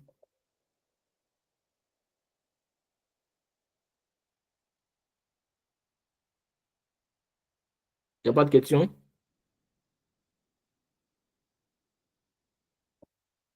On peut évoluer, on évolue. Ouais, Venance Yahoo, vas-y, je t'écoute. Bonsoir René, bonsoir tout le monde. Disons bonsoir monsieur. Salut. Je reviens un peu Oui, sur... bonsoir. Vas-y. Je voudrais que vous reveniez un peu sur la première partie, disons, pénurie, le premier enjeu, pénurie de main-d'œuvre qualifiée. Le problème, c'est que vous avez mentionné, je n'ai pas bien compris. Parce que vous avez dit faible réglementation des normes, je n'ai pas bien saisi. Donc, si vous pouvez réexpliquer. Ah ouais. En fait, c'est que le gouvernement, en fait, a des réglementations, en fait, qui sont, à mon sens, devaient être très efficaces. Mais comme j'ai parlé de la faiblesse de ces réglementations parce que on ne, je veux dire, comment dire ça? On ne suit pas, en fait, comme application. C'est-à-dire qu'on dit, à partir de maintenant, si on doit construire, on doit faire telle ou telle chose. Mais qui suit, en fait? Personne ne suit au final. Donc, les gens sont livrés à eux-mêmes. Un bâtiment, lorsqu'il est construit, si des règles n'ont pas été respectées, vous voyez que c'est vraiment dommage, en fait. Donc, il va falloir y réfléchir, pour voir en fait comment est-ce qu'on peut donner des réglementations, mais comment est-ce qu'on peut agir en fait pour que ce soit vraiment, vraiment mis en œuvre. C'est en cela que j'ai parlé de faiblesse. Et je pense qu'il y a l'aîné Douin Hervé qui est là. Je vais lui laisser la parole pour qu'il intervienne aussi sur le sujet, s'il le veut bien. Aîné. Oui, bonjour, cher Kadi, j'espère que vous allez bien. Je suis votre aîné, Double Angervé, NC 2008 et puis président de l'NC Alumni, pour ceux qui me connaissent. Voilà, j'interviens auprès de Yao Rodrigue pour essayer de vous faire quelques retours relativement à la réglementation sur le domaine de la construction en Côte d'Ivoire. Bon, là, vous m'excuserez parce que je n'ai pas tout le temps à passer avec vous. Je suis actuellement au Canada et donc là, le fuseau horaire est vraiment en décalage avec la France comme la Côte d'Ivoire. Donc, je ne sais pas si nous avons du temps, mais je pense que de plus en plus aujourd'hui, nous disposons d'un certain nombre de coachs en Côte d'Ivoire, le coach de la construction, et qui est mise en œuvre depuis les années, depuis 2020. Je crois même que ça a été initié par l'un de nos aînés, conseiller technique auprès du ministre de la Construction, l'aîné Zongo, NC 2001.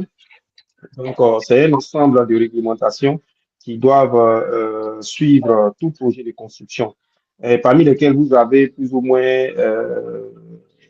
du côté administratif, lorsque un projet de construction doit se mettre en œuvre, on a un certain nombre de parties prenantes qui doivent être vraiment respectées, à savoir le maître d'ouvrage. Le maître d'ouvrage, c'est celui qui finance le projet, ça vous le savez.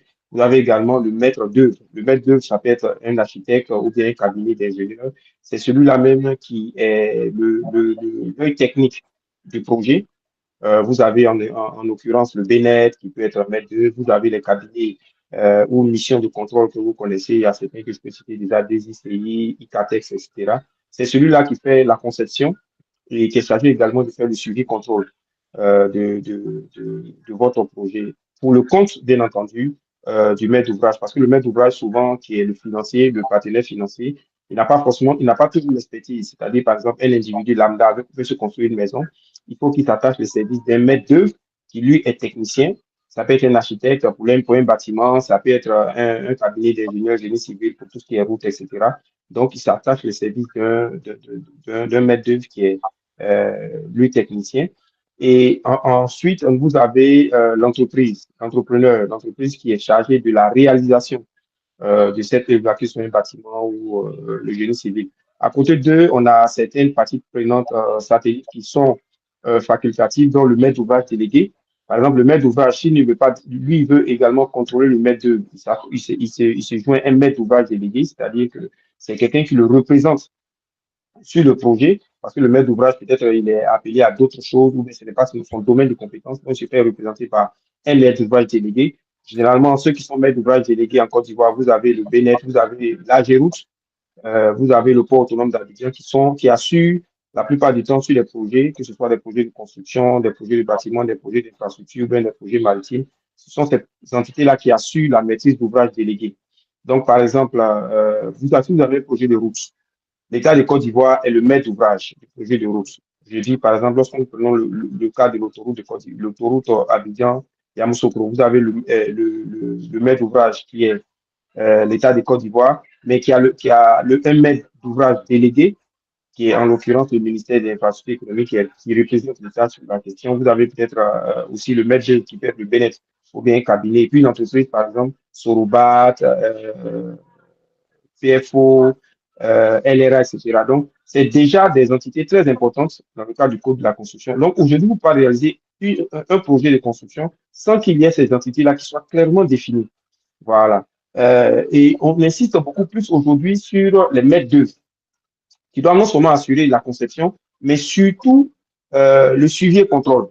Aujourd'hui, on parle des cas d'effondrement, d'immeubles, etc. Parce qu'aujourd'hui, l'aspect maîtrise d'œuvre et maître d'œuvre est très négligé sur les différents projets que nous avons.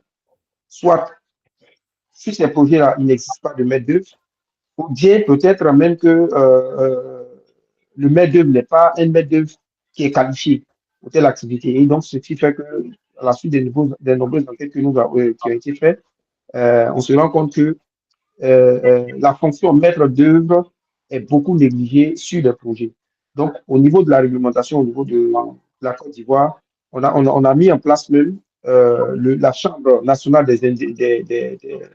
la Chambre nationale des ingénieurs conseils, qui est la CHANIE, qui est chargée de conduire des missions de maîtrise d'œuvre dans l'ensemble des projets que nous avons en Côte d'Ivoire. Donc aujourd'hui, vous ne pouvez pas initier un projet sans qu'il y ait de maître d'œuvre, et même ces maîtres d'œuvre doivent être agréés par la CHANIE. Ça, c'est vraiment au niveau de la construction.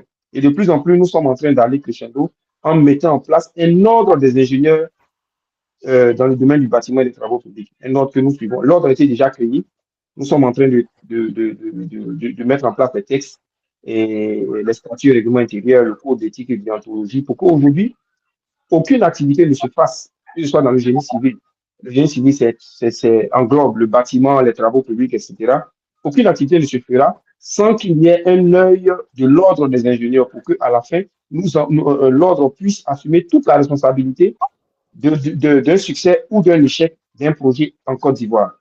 Donc, voici un peu ce vers quoi nous sommes en train d'aller parce que, vu tous les désagréments qui ont été causés par les projets qui ont foiré, aujourd'hui, la réglementation est en train de se durcir avec les différents ministères qui font mains et pieds pour que aucun projet aujourd'hui initié ne puisse se faire sans l'intervention des parties prenantes. Et l'ingénieur que nous sommes, les ingénieurs génie civil que nous sommes, nous avons une partie importante, sinon un rôle important à jouer dans cette réglementation-là.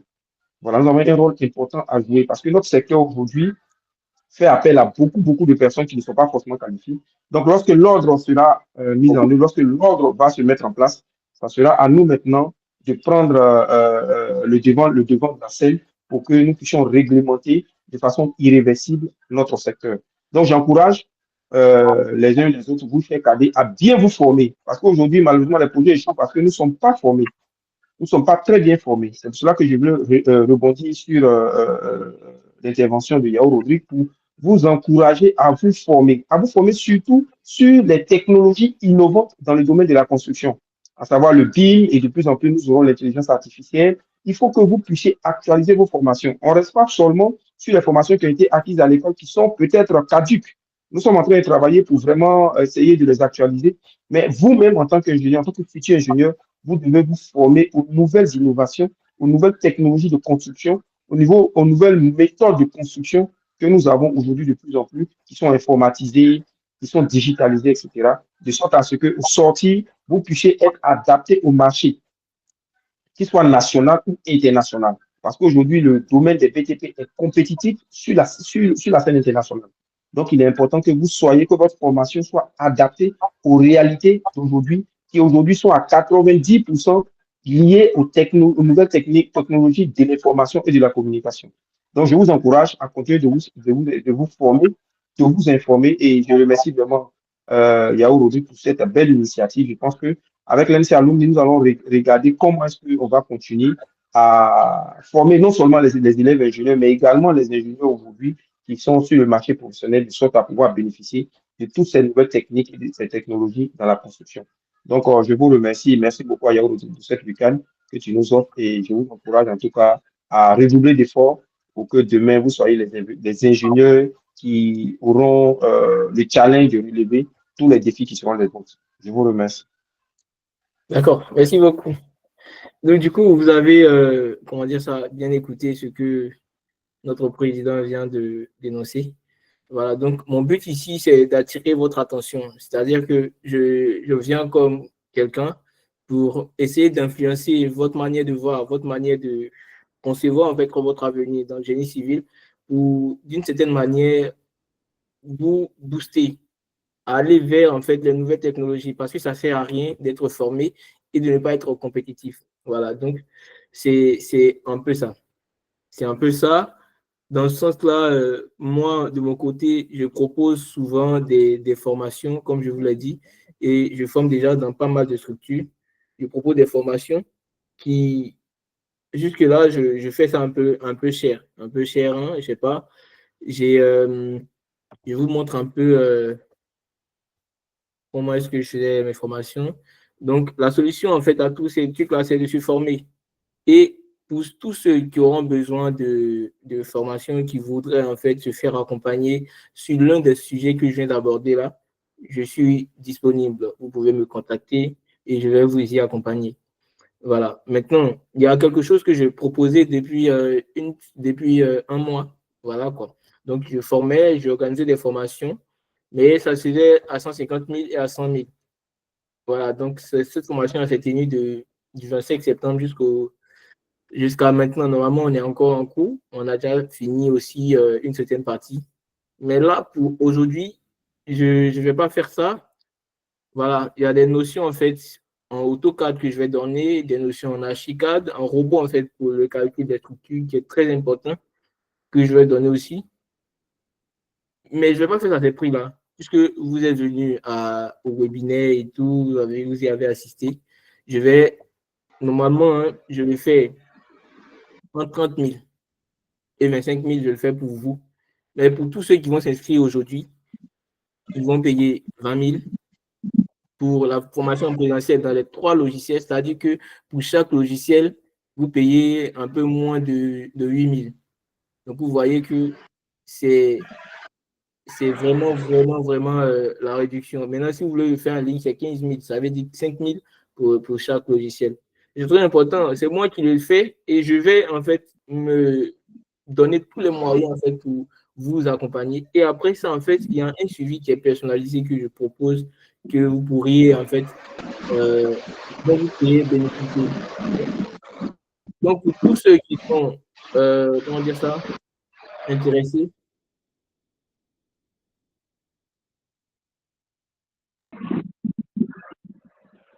pour tous ceux qui sont intéressés, je pense que Socrate, il faut couper un peu ton micro. Ça ne marche pas. Donc, pour tous ceux qui sont intéressés, vous pouvez me contacter. Pour tous ceux qui, ce dernier prix que je viens de mettre là, ça c'est pour aujourd'hui, c'est-à-dire vous avez aujourd'hui à 22h jusqu'à demain à 22h, c'est-à-dire que vous avez un jour pour vous décider. C'est 15 000 en ligne et 20 000 en présentiel pour ces 3 logiciels-là, Archicad, AutoCAD et Robot. C'est très important. On forme aussi à Abidjan, comme à Yamoussoukro et tout. Voilà. Donc, tous ceux qui auront besoin d'informations supplémentaires, je suis disponible à ces adresses-là. Vous pouvez nous contacter, moi et mon équipe. On va vous accompagner. Ceux qui veulent se former en BIM, vous pouvez me contacter. On va y travailler.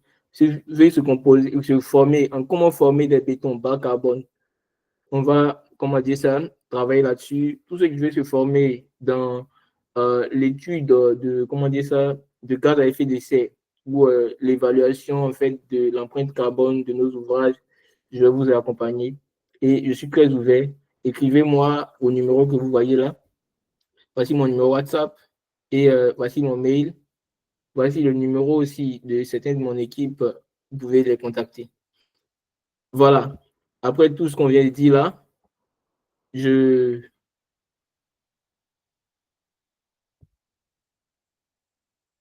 Voilà, après tout ce qu'on vient de dire là, je pense que j'ai dit vraiment, vraiment l'essentiel. Est-ce qu'il y a des questions? S'il n'y a pas de questions, on va s'arrêter là. Et s'il y a des questions, je suis tout de suite pour les écouter. Et c'est mieux que vous posiez des questions, hein, c'est très important. Allez-y, des questions? Oui, Vénus. D'accord, merci beaucoup, monsieur. Je voulais savoir, concernant la formation, est-ce qu'il y a un certificat à la fin? Oui, on donne un certificat reconnu par le FDFP. D'accord, j'ai compris. Merci beaucoup. Ouais. Oui, Mariko. Il y a Mariko qui veut poser une question. Il y a qui encore? Salut. Il y a Nadré Baka. Mais Mariko, d'abord, vas-y. Après Mariko, on aura Nadré, après on aura Adama Dosso. Allez-y. Bonsoir à tous. Moi, la question que je voulais poser, c'était vite fait au niveau des instruments de modélisation de bâtiments. Je voudrais savoir, est-ce que, actuellement parlant, ils sont assez développés pour pouvoir construire des immeubles entiers? Ces D'abord, instruments-là, oui. tu vois de quel instrument en l'occurrence? Ce dont tu avais parlé concernant la modélisation de bâtiments. Si c'est l'impression 3D, Oui, actuellement, l'impression 3D. l'impression 3D il peut faire des immeubles, mais pas des immeubles de grande hauteur actuellement. On est limité, en fait. C'est vraiment une technique qui vient de naître, en fait. C'est à nous de chercher à la révolutionner. Sinon, on est limité. Mais en termes de bâtiments complexes, avec des formes complexes, c'est vraiment l'outil indiqué, en fait, pour y arriver. Voilà, c'est vraiment limité. On peut faire peut-être R+2, R+1, mais au-delà, c'est un peu compliqué. Oui. J'ai réussi à remarquer au niveau de la vidéo dont tu nous as fait part, l'épaisseur des murs. Je voudrais savoir, est-ce que c'est cette épaisseur, parce que ça m'avait l'air assez fin, je voudrais savoir si c'est seulement cette épaisseur qui existe ou est-ce possible de l'augmenter? Je sais pas. Ah ouais. Ouais, on peut l'augmenter, on peut l'augmenter. Comme dans la vidéo, je vous ai présenté des bus. Il y en a de petits, il y en a de grands. Donc, Effectivement. voilà, si on met une petite bus, l'épaisseur, elle est fine. Parce que, bon, en tout état de cause, l'épaisseur du mur répond à un besoin. C'est-à-dire que si on veut porter tel ou tel ouvrage, ça dépend de ce qui va venir reposer dessus. Donc, en fonction de ça, on peut avoir une épaisseur qui est grande et une épaisseur qui est petite. Ça ne dit pas. Le mur même qui est à côté de moi, il est en bois. Doute-toi que c'est un contreplaqué, je veux dire. Doute-toi que son épaisseur est très petite, mais ça tient. Donc, tout varie en fait dans le génie civil. C'est vraiment des notions qu'on considère pour voir comment est-ce qu'on peut faire telle ou telle chose. C'est bon? Oui, là encore, j'ai deux dernières questions, si possible. Oui, vas-y.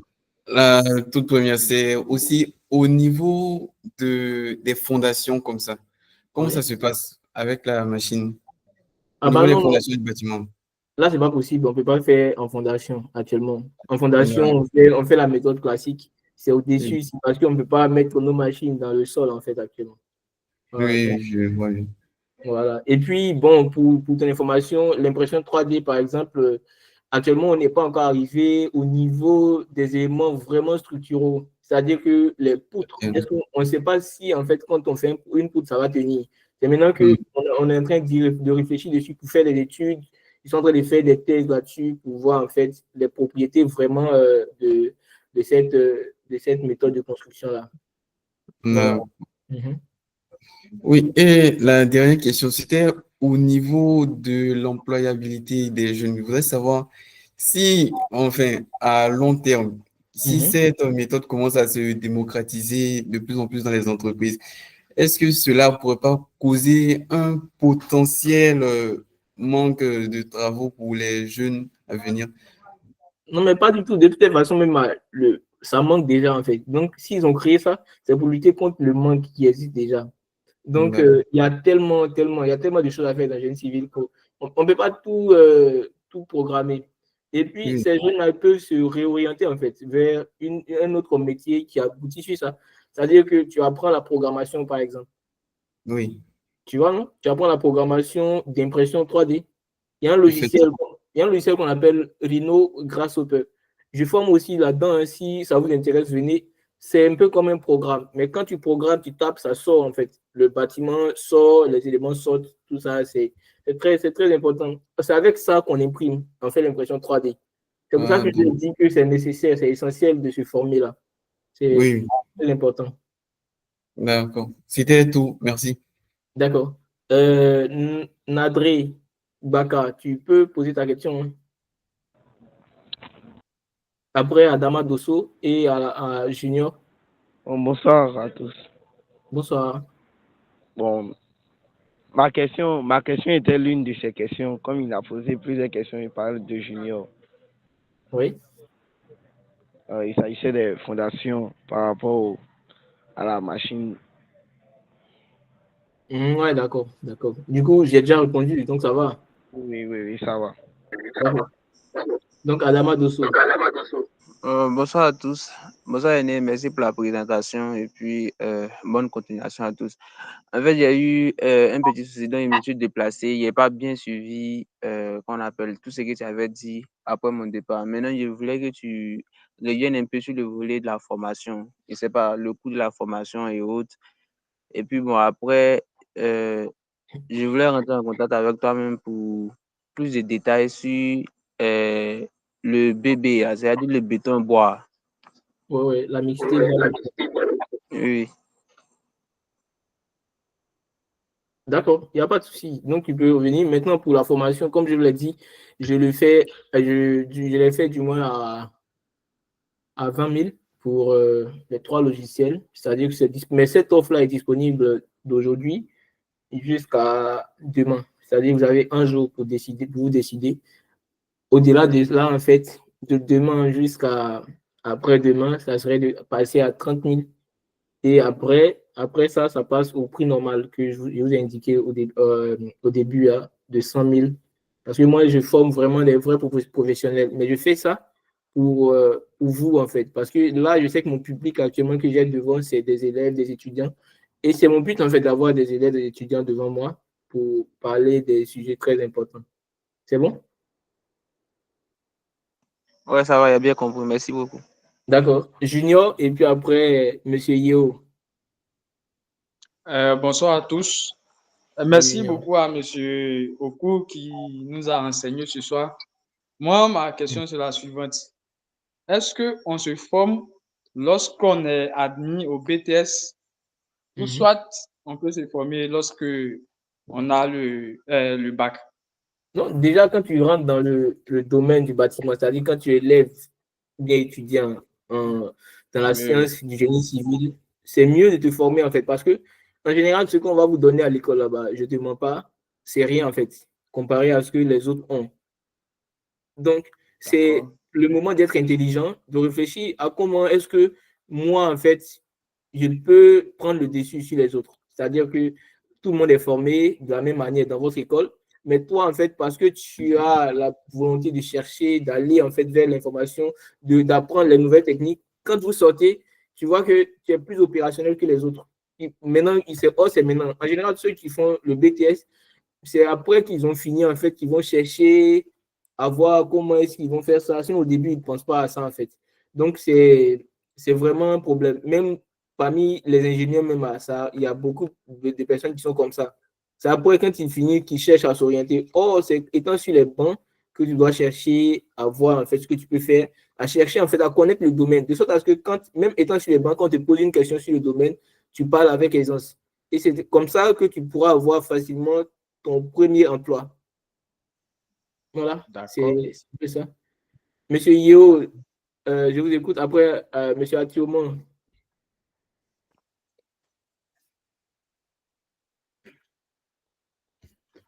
Allô, bonsoir à tous. Oui, bonsoir, Monsieur Yeo. Comment vous allez, Monsieur Oku? Ça va, par la gueule. D'accord. Je vous ai pris en cours. Comme je te l'avais signifié, je ne me sens pas trop bien. Merci vraiment content pour l'initiative. Oui. Comme je t'ai toujours côtoyé, je sais que tu es quelqu'un de commun. Pour moi, ce n'est pas une question, c'est juste des encouragements. Ah, d'accord. Merci beaucoup. Ce que tu fais. Ouais. Parce qu'on voit que la Côte d'Ivoire gagne. Mine de rien, c'est petit pour toi seul, mais tu veux partager. C'est ça.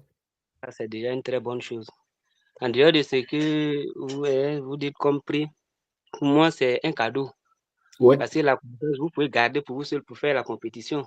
C'est ça. Mais toutefois que vous la partagez, c'est déjà une très bonne chose à t'encourager. Vraiment, je te dis merci à attirer plus tes jeunes frères, puis partager tes connaissances. Il n'y a rien de tel. C'est la Côte d'Ivoire qui t'aime.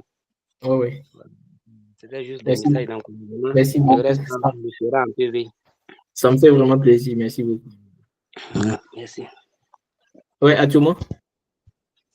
Bonsoir. Bonsoir, Atioman. J'espère que tu vas bien. Ça va. Merci pour la formation et tout. Merci infiniment. En fait, je reviens sur la question de Yeo. Apparemment, j'ai l'impression que tu n'as pas compris sa question. La question de Yeo, c'était de savoir Est-ce que quelqu'un qui vient à peine d'obtenir le bac et qui peut-être qui n'a aucune notion du bâtiment, du génie civil, qui veut y apprendre, est-ce que, tu vois, non? Est-ce que c'est possible pour lui de pouvoir intégrer ou de pouvoir participer à ces formations-là afin de pouvoir obtenir peut-être comment dirais-je, un certificat en fin de formation? Je crois que c'est ce qu'il voulait dire. Oui, la personne vient de rentrer dans le génie civil, c'est ça? La personne n'a aucune notion, ne rentre pas. C'est-à-dire la personne vient à peine d'obtenir son bac ou, je crois bien, vient à peine d'obtenir son bac. Mais la personne aime la chose, au fait. Oui. Vous comprenez? Oui. Mais la personne n'est pas en génie civil, mais aime la chose, veut avoir des connaissances. Oui. Voilà. Bah, est-ce que c'est possible? Oui, c'est voilà, possible. C'est ce que je... De se faire former dans ces domaines-là, mais seulement que tu n'auras pas vraiment le diplôme de technicien, d'ingénieur en génie civil, mais le fait que tu auras un certificat, par exemple, de formation en tel ou tel logiciel ou en tel ou tel domaine, ça te donne vraiment, ça te rend polyvalent. C'est possible. D'accord. C'est bon? Je crois que c'est sa question, hein, Yo. Voilà. Merci. Et puis, allez, au revoir. On dirait que Nadré Baka avait posé une autre question. Vas-y. Oui, merci beaucoup. Ça serait la dernière question qu'on prend pour cette soirée. Et après, on va se dire au revoir. Et puis, j'attends tous ceux qui sont intéressés pour la formation et tout. Oui? Ok, ma question est de savoir si on aura des cours en présentiel comme les étudiants nous avaient initié à participer à cette formation en ligne et ils nous ont dit qu'il y aura des cours en présentiel à l'INPHB. Donc, j'aimerais bien savoir s'ils auront lieu ou bien les cours se feront en ligne pendant toute la durée de la formation. Bah, tout va dépendre en fait du module que vous aurez choisi. Si vous choisissez des formations en ligne, on va le faire en ligne. Si vous choisissez des formations en présentiel, on va le faire en présentiel. Seulement qu'en présentiel, c'est un peu plus cher qu'en ligne en fait. Voilà quoi. Et puis en ligne, moi je trouve ça beaucoup plus truc. Donc il n'y a pas de souci, hein, ça peut se faire en ligne comme en présentiel. Il n'y a pas de souci. Tout dépend. Ok, merci beaucoup. C'est bon? Oui, c'est bon, ça va. D'accord. On dirait que M. Yo veut poser une question. Vous pouvez parler. Bah, sur ce, monsieur. Oui, allô? Oui, d'accord. Oui. Ça a été une erreur. D'accord. Je ne voulais pas poser de question. Il n'y a pas de souci. Donc, sur ce, messieurs, merci d'être venus. Merci d'avoir participé au premier webinaire. Je vais organiser des rencontres comme ça de temps en temps pour que nous puissions échanger ensemble. Donc, venez, invitez vos amis à venir. Prochainement, je vais organiser une notion. On va parler du domaine, de la chose dont Hervé a parlé tout de suite là, les différents intervenants dans les projets de génie civil. On va parler de ça. Je vais vous présenter en détail ce que fait qui ou ce qui fait voilà, les autres. Voilà, donc ça, c'est vraiment important. Je vous dis merci d'être venu et puis passer une très bonne nuit. Je vous souhaite tous mes voeux de succès, de réussite dans la carrière que vous embrassez actuellement.